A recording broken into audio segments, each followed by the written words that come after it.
না খেয়ে তো আপনি ছোটবেলায় থাকতেন, হয়তো রাগ করে, মায়ের বকুনি খেয়ে। কিন্তু না খেয়ে কতক্ষণ থাকা যায় বলুন তো? আচ্ছা, আপনাদের মধ্যে তো অনেকেই বিভিন্ন ধর্মাবলম্বী। কখনো পুজোর উপাস বা রমজানের রোজা তো রেখেইছেন, কিন্তু না খেয়ে কতক্ষণ থাকা যায় বলুন তো? আজ আপনাদের এমন এক মানুষের ব্যাপারে শোনাবো, তিনি না খেয়েই এবং কিছু পানীয় না পান করেই বেঁচেছিলেন বহুদিন। ভাবছেন এনাদের মধ্যে কেউ? না, আমি এনাদের কারো ব্যাপারেই বলছি না। আমি যার কথা বলছি তিনি বহু দশক জীবিত ছিলেন এভাবেই। ভাবছেন আমি পাগল, মিথ্যে কথা বলছি? না, এসব কিছুই না। চলুন দেখা যাক ভিডিওটি।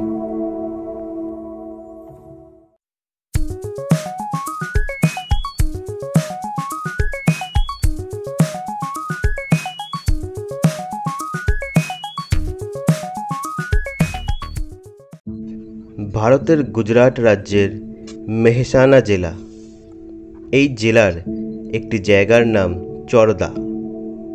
এই স্থানেই থাকতেন একজন সন্ন্যাসী, যিনি সাধারণ মানুষের কাছে মাতাজি বা চুরিওয়ালা মাতাজি নামে পরিচিত।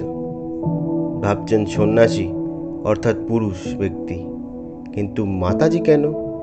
বলছি শুনুন। এই মহান সাধক ও সন্ন্যাসীর আসল নাম প্রহ্লাদ জানি। এনার জন্ম হয় 1929 সালে 13ই আগস্ট এই চরদা গ্রামেই। মাত্র 7 বছর বয়সে উনি গৃহত্যাগ করেন। এত কম বয়সেই তিনি গভীর বনে গিয়ে সাধনা শুরু করেন। মাত্র 12 বছর বয়সে প্রহ্লাদ জানি এক বিশেষ আধ্যাত্মিক শক্তি অর্জন করতে সক্ষম হয়েছিলেন। এরপর থেকেই তিনি দেবী অম্বার উপাসক হয়ে যান। দেবী অম্বা হলেন মা দুর্গারই অপর একটি রূপ। সাধক প্রহ্লাদ জানি এই সময়ের পর থেকেই দেবীর বেশভূষা ধারণ করেন। সাধারণ লোকজন তাকে চুরিওয়ালা মাতাজি নামে জানতে শুরু করে। ও যে জন্য তিনি সবথেকে বেশি চর্চিত ছিলেন তা হলো তার অদ্ভুত ক্ষমতা। তিনি পবিত্র ও কখনো খাদ্য ও পানীয় গ্রহণ না করেই বছরের পর বছর বেঁচে আছেন। এই ঘটনা দেশের ডাক্তার ও বিজ্ঞানীদের চোখ এড়িয়ে যায়নি। ঘটনার সত্যতা প্রমাণের জন্য দেশের বড় মাপের ডাক্তার বিজ্ঞানীরাও কয়েকবার বৈজ্ঞানিক পরীক্ষা চালিয়েছিলেন।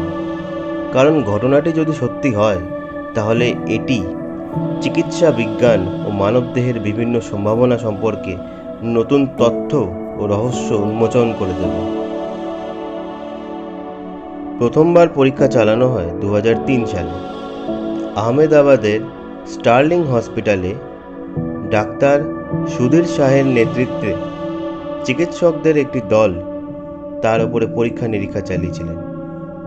সাধক প্রহ্লাদ জানি ডাক্তার ও বৈজ্ঞানিকদের সমস্ত রকম সহযোগিতা করার জন্য প্রস্তুত ছিলেন।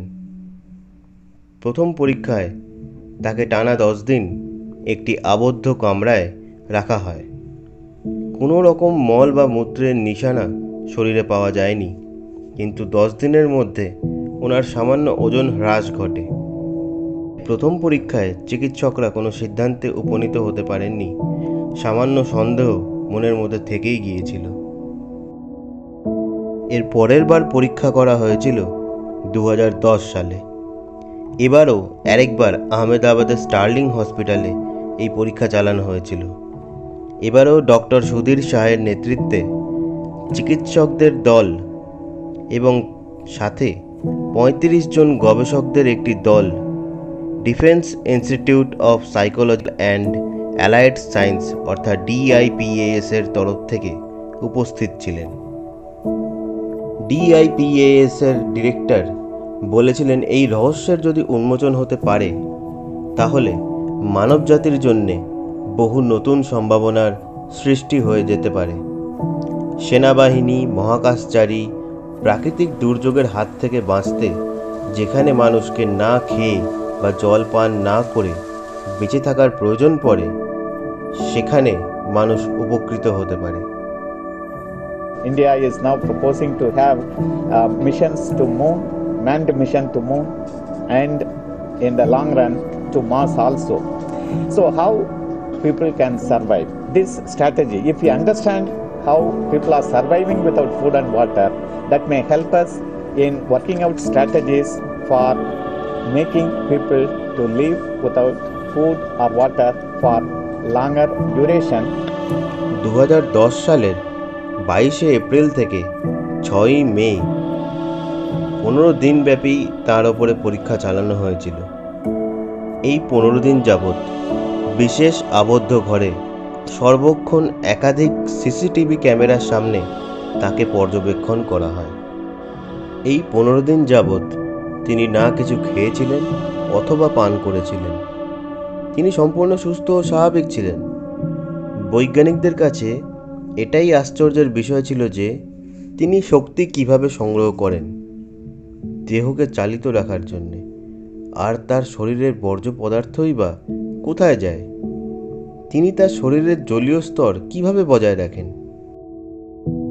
We are all watching a miracle in the science or biology, so to say, because it's already 108 hours since Mataji's admission into this hospital, and he has not eaten anything, he has not drank a little drop of any kind of liquid, but more importantly, he has not passed a drop of urine or stool. এরপরে 2017 সালে আরেকবার সাধক প্রহ্লাদ জানির মস্তিষ্কের গঠনের পরীক্ষা চালানো হয়েছিল। DRDO অর্থাৎ ডিফেন্স রিসার্চ অর্গানাইজেশন এবং আইআইটি মাদ্রাসের একটি গবেষকের দল এই পরীক্ষা চালান। এই পরীক্ষায় দেখা গিয়েছিল প্রহ্লাদ জানির পিনিয়াল ও পিটুইটারি গ্ল্যান্ডের গঠন একটি 10 বছরের বালকের গঠনের মতোই। এই পরীক্ষা সম্পর্কিত তথ্য বৈজ্ঞানিক জার্নালগুলিতে প্রকাশ করা হয়। এই তথ্যগুলি সামনে আসার পর দেশ বিদেশের বিভিন্ন বৈজ্ঞানিক মহলে মিশ্র প্রতিক্রিয়া দেখা যায়।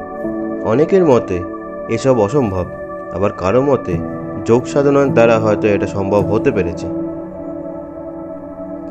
এত সবের পরেও সাধক প্রহ্লাদ জানি জনমানুষের কাছে থেকে গিয়েছেন পবিত্র, দেবতুল্য, মহান সাধক ও সন্ন্যাসী, আর বিজ্ঞানীদের কাছে রহস্য। সম্প্রতি 2020 সালেই 26শে মে গুজরাটের মেহসানাতেই তিনি দেহত্যাগ করেন। তাঁর বয়স হয়েছিল 90-এর অধিক। ওনার পার্থিব শরীরকে অম্বাজি গব্বর পাহাড়ে তাঁর আশ্রমে সমাধিস্থ করা হয়।